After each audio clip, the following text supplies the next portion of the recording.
Hello all of you. आप सभी का क्लास 10th की फिजिक्स क्लास में स्वागत है। और आज की क्लास में हम आपको प्रकाश का परावर्तन और परावर्तन के नियमों को इस क्लास में बताएंगे। तो पूरी जानकारी के लिए पूरे वीडियो को ध्यान से देखें। और अगर अभी तक आपने हमारे चैनल को सब्सक्राइब नहीं किया है तो प्लीज़ चैनल को जरूर सब्सक्राइब कर लें। तो चलिए सबसे पहले हम जानते हैं कि प्रकाश क्या होता है। वह विकिरण ऊर्जा जो हमारी आँखों को संवेदित करता है उसे हम प्रकाश कहते हैं। अर्थात प्रकाश एक प्रकार की विकिरण ऊर्जा है जो हमारी आँखों को संवेदित करता है, तभी हम वस्तुओं को देख पाते हैं। तो चलिए प्रकाश के बारे में हम आपको डिटेल से बता देते हैं। देखिए, आप सभी लोग जानते हो कि बंद अंधेरे कमरे में रखी वस्तुएं नहीं दिखाई देती हैं, लेकिन जैसे ही उस बंद अंधेरे कमरे में हम कोई मोमबत्ती अथवा बिजली का बल्ब जलाते हैं तो तुरंत ही हमें वस्तुएं क्या होती दिखाई देने लगती हैं। वास्तव में होता क्या है, मोमबत्ती की जो ज्वाला होती है अथवा बल्ब के तंतु से उत्सर्जित जो विकिरण होती है वो पहले वस्तुओं पर जाकर गिरता है और उसके बाद वस्तुओं से वापस होकर हमारी आंख में प्रवेश करता है और हमें वस्तुएं क्या है दिखाई देने लगती हैं।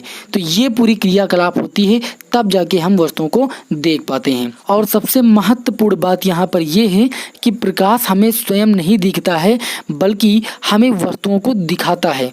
वास्तव में प्रकाश एक प्रकार की विकिरण ऊर्जा है जो विद्युत चुंबकीय तरंगों के रूप में चलता है। इसकी तरंग दैर्ध्य 3900 एंगस्ट्रॉम से 7800 एंगस्ट्रॉम तक होती है, जहाँ पर एक एंगस्ट्रॉम जो है वो 10⁻⁻10 मीटर के बराबर होता है।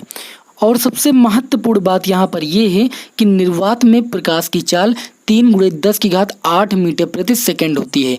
निर्वात का मतलब एक ऐसा स्थान जहाँ पर वायु ना पाई जाती हो, जबकि अन्य पदार्थिक माध्यमों में प्रकाश की चाल निर्वात में प्रकाश की चाल से कुछ कम होती है। तो इस प्रकार हम कह सकते हैं कि निर्वात में प्रकाश की चाल जो है वो अन्य पदार्थिक माध्यमों में प्रकाश की चाल की अपेक्षा अधिकतम होती है। तो अब आप लोगों ने प्रकाश के बारे में अच्छे ढंग से समझ लिया होगा। अब चलिए प्रकाश के परावर्तन को जान लेते हैं। इसको हम बोलते हैं रिफ्लेक्शन ऑफ लाइट। जब प्रकाश किसी पालिशदार व चिकने तल पर गिरता है तो उसका अधिकांश भाग वापस लौट आता है। प्रकाश के चिकने तल से टकराकर लौटने की इस प्रक्रिया को हम प्रकाश का परावर्तन कहते हैं। मतलब ये कि जब कोई प्रकाश किसी चिकने तल पर गिराया जाता है तो उसका अधिकांश भाग पुनः उसी माध्यम में वापस लौट आता है और प्रकाश की इस घटना को हम क्या बोलते हैं, प्रकाश का परावर्तन बोलते हैं। चलिए इसको एक उदाहरण के माध्यम से हम समझा देते हैं। आपने देखा होगा जब हम दर्पण को सूर्य के प्रकाश के सामने ले जाते हैं तो प्रकाश की किरणें दर्पण पर आपतित होने के पश्चात उसी माध्यम में पुनः लौट आती हैं। ये घटना प्रकाश का परावर्तन है।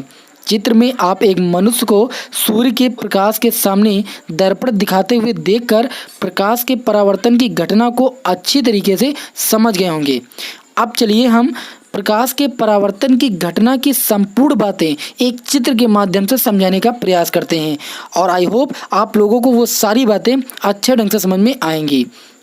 तो हमने आपके सामने एक दर्पण M1 व M2 लिया है और आप सभी लोग जानते हो कि दर्पण के एक भाग पर पेंट की कलाई होती है और दूसरा भाग आपका परावर्तक तल होता है।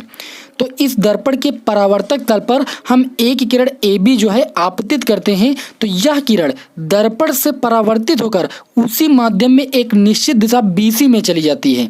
दर्पण पर गिरने वाली इस किरण AB को हम आपतित किरण तथा परावर्तन से प्राप्त किरण BC को हम परावर्तित किरण कहते हैं। चित्र के माध्यम से ये बात आप भली भांति समझ पा रहे हैं। आपतित किरण दर्पण की जिस बिंदु B पर गिरती है उस बिंदु को हम आपतन बिंदु कहते हैं। आप देख रहे हो कि एक आपतित किरण AB जो है ये दर्पण की बिंदु B पर आपतित हो रही है और इस बिंदु B को हम क्या कहते हैं, आपतन बिंदु कहते हैं। आपतन बिंदु B से दर्पण के लंब रूप रेखा जो BN है ये आपकी अभिलंब कहलाती है। क्या कहलाती है, अभिलंब कहलाती है।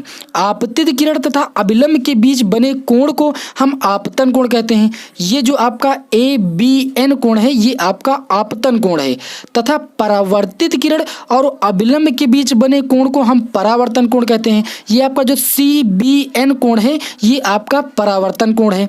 तो ये चीज़ आप लोगों को अच्छे ढंग से समझ में आ गई होगी कि आपतन कोण जो है आपतित किरण और अभिलंब के बीच बनता है और परावर्तन कोण आपका जो है परावर्तित किरण और अभिलंब के बीच बनता है।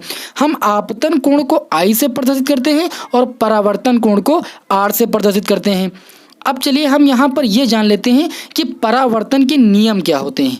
देखिए, परावर्तन के आपके दो नियम होते हैं। पहला नियम आपका ये होता है कि आपतित किरण, आपतन बिंदु पर अभिलंब और परावर्तित किरण ये तीनों एक ही तल में होते हैं। आपतित किरण AB और परावर्तित किरण BC और आपतन बिंदु B ये तीनों एक ही तल में उपस्थित होते हैं। आप देख भी रहे हो कि ये तीनों एक ही तल में उपस्थित है, दर्पण के परावर्तक तल बिंदु B पर। दूसरा नियम हमारा क्या होता है, परावर्तक कोण सदैव आपतन कोण के बराबर होता है। यानी जो परावर्तक कोण आपका R है ये सदैव आपतन कोण I के बराबर होता है। तो आई होप आप लोगों ने परावर्तन के दोनों नियमों को भी अच्छे ढंग से समझ लिया होगा। तो आज की क्लास में मैंने आप सभी लोगों को बताया कि प्रकाश क्या होता है, प्रकाश का परावर्तन क्या होता है और प्रकाश के परावर्तन के नियम क्या होते हैं। तो इन तीनों बातों को आपने अच्छी तरीके से समझ लिया होगा। अब अगले वीडियो में मैं आप लोगों को प्रतिबिंब के बारे में बताऊंगा। तो आप हमारे चैनल पर अगर नए हैं तो चैनल को सब्सक्राइब जरूर कर लीजिएगा, जिससे आगे के वीडियो की नोटिफिकेशन आपको मिलती रहे। चलिए फिर मिलते हैं आपको नेक्स्ट वीडियो में। जय हिंद, जय भारत।